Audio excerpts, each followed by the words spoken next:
మనిషి తప్పు చేయడం సహజం. కానీ చేసిన తప్పును తెలుసుకునే మానసిక పరిజ్ఞానం లేకపోవడమే తప్పు.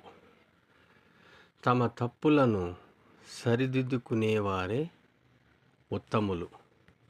మనిషికి డబ్బు ఇచ్చే గౌరవం కంటే మనిషికి మనిషి ఇచ్చే నమ్మకం చాలా గొప్పది.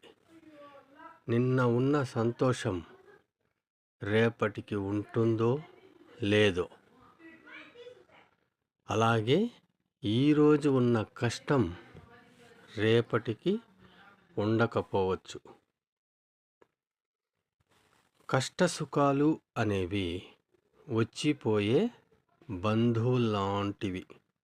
కాబట్టి నలుగురితో కలిసి మెలిసి జీవించడం నేర్చుకోవాలి. మీకు గనక నచ్చినట్లయితే మా ఛానల్ని సబ్స్క్రైబ్ చేయండి.